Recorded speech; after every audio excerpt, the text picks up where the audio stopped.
Hi, it's Mike from QuickNode, and I'm Solana Kit. Okay, no, that's not actually true. Solana Kit is made by a company called Anza that used to be called Solana Labs, and it came out a little bit over a year ago.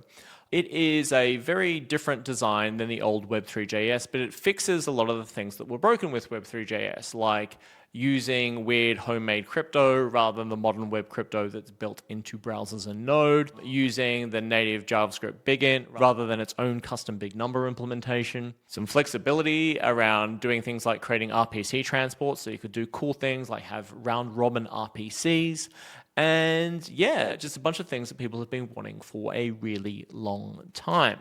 So when that happened, I was pretty excited. And during 2025, I expected that a lot of projects would move to Solana Kit.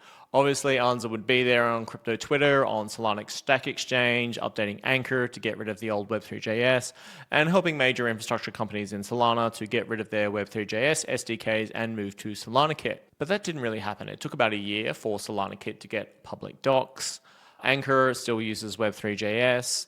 There's very little Solana Kit presence on places like crypto Twitter and Solana Stack Exchange, and major infrastructure, when it comes out, generally doesn't use Solana Kit. They actually stick to the deprecated, no longer being updated, soon will be no longer supported Web3.js. It hasn't really been much of a big launch, and the biggest person in Solana Kit seems to be, sadly to say, me. I've done about 6 videos on Solana Kit, same amount of example repos, created tools to ease a lot of the developer pain, and just been around on crypto Twitter.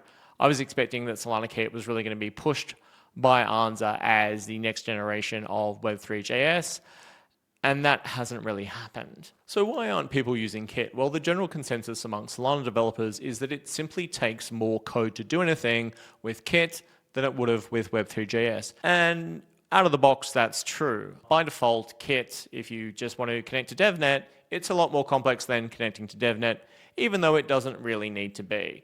What Anza have done is build an unopinionated framework. Solana Kit isn't really so much the Solana client, more just a tool to make your own Solana client, which is fine, but that's not really what the docs say. So it's been a year since Solana Kit was released, and it was announced that there would be no more work on Web3.js.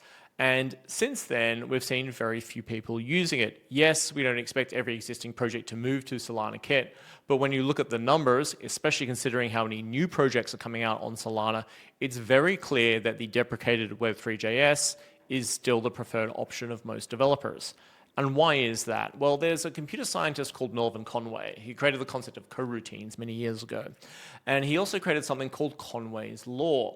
Conway's Law states that organizations that design systems are constrained to produce designs which are copies of the communication structures of those organizations.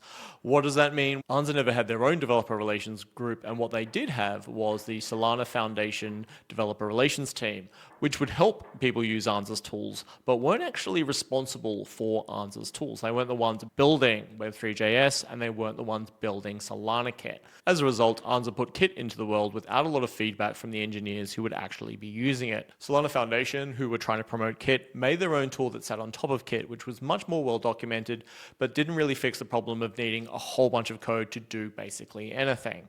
They then changed their mind and switched back to using plain Kit and cutting and pasting functions to handle most common tasks into each repo. Is this the fault of Anza or Solana Foundation? No, it's how they're designed. It's not reasonable to expect an organization to do developer relations for another organization's product. I recently got really excited to find out that Anza has a new CEO with a 2026 plan that is addressing developer experience.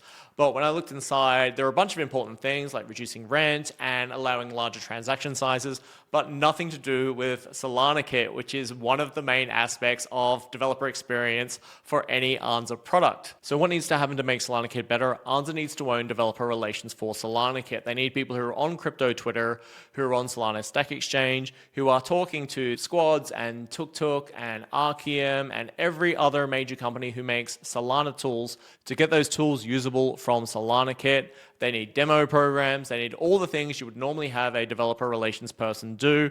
And if those programs themselves are really verbose, then maybe Solana Kit itself needs a few tweaks. That's okay. It's doable. We just need the willingness from Anza to make it happen. So that's it. Anza needs to own developer experience for their own product, Solana Kit. If you want more rants about Solana, this is my first. Normally, I'm just here showing people how to build things. Subscribe to the QuickNode YouTube channel or the QuickNode Solana X account, and I will see you in the next video. Adios.